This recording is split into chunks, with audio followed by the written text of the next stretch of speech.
Salut, c'est Trado. Alors pour faire plaisir à un généreux donateur qui a enrichi ma cave, voilà une petite vidéo sur une valeur américaine, USEC, dont on me demande une analyse de Weinstein. Bon, alors du coup, je me suis mis en hebdo, comme le recommande Stan Weinstein, avec la moyenne mobile à 30 semaines arithmétique ici.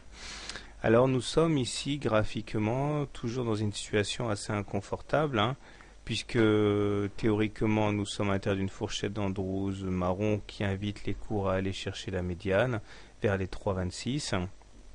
Les 3,26 qui également seront l'objectif de référence tant qu'on n'aura pas repassé à la hausse le haut de la fourchette d'Andrews marron. Nous sommes en train d'assister à la cassure de l'oblique rouge ici, et si celle-ci devait casser, cela rendrait totalement crédible l'objectif de la médiane qui correspond également au prochain support à 3,48 correspondant au plus bas de novembre 2009. Alors ça c'est pour l'analyse classique. Nous voyons également que il y a eu au niveau du MACD quelque chose d'assez négatif sur les dernières semaines, à savoir un passage en zone négative. Donc il est vrai qu'on n'est pas bien orienté. Maintenant, si on essaye de se rabattre sur l'analyse de Weinstein pour voir un petit peu ce qu'il en est, nous sommes typiquement ici dans une phase 1, c'est-à-dire une phase où l'action végète. Alors j'ai fait des vidéos didactiques sur l'analyse de Stein-Weinstein pour que vous puissiez vous familiariser. L'idée, c'est que nous sommes en train de végéter depuis 2008, donc à l'intérieur de bornes larges comprises entre les 6,50 et les 3 à peu près dollars, donc on oscille, il n'y a pas grand chose à faire.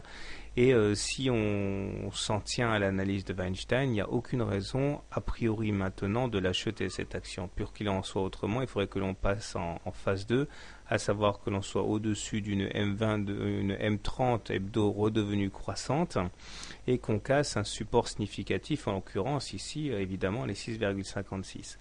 Alors dans une optique purement contrarienne, on peut acheter l'action et puis se dire qu'on va la mettre en fond de portefeuille pour plus tard. Mais théoriquement, rien n'empêche de prévoir ici une continuation de la baisse et ce n'est pas l'application pure de l'analyse de cycle de Weinstein qui nous incite à acheter. Alors, regardons un petit peu le passé, par le passé ce qui s'est passé. Donc on voit ici, on va essayer de voir un peu plus, on va prendre plus de recul. Voilà, donc la précédente phase de Weinstein qu'il y a eu en phase 2 ici, donc c'était ici, on a végété entre 2003 et 2004, et une fois qu'on a eu passé au-dessus de la moyenne mobile à 30 semaines hebdo et qu'on a eu cassé le support de résistance, la résistance ici à 8,8, on a effectivement eu une explosion haussière. Donc là, effectivement, on était en phase 2 sur septembre 2004. Là, on est loin d'être à ce stade, puisque si on essaye de trouver des équivalences, on est plutôt ici, ce qui s'est passé avant. Il n'y a aucune raison pour qu'on anticipe dès à présent une cassure à la hausse. Donc voilà, voilà mon opinion sur la valeur. Donc dans une vision contrarienne, on peut l'acheter, mais en vision purement hebdo, Weinstein, il n'y a pas a priori de raison de l'acheter. Il y a un espoir quand même, le pic de volume ici, qui montre qu'il y a eu des intérêts acheteurs sur les plus bas d'il y a 3 semaines. Voilà, bonne soirée, bon trade et à demain.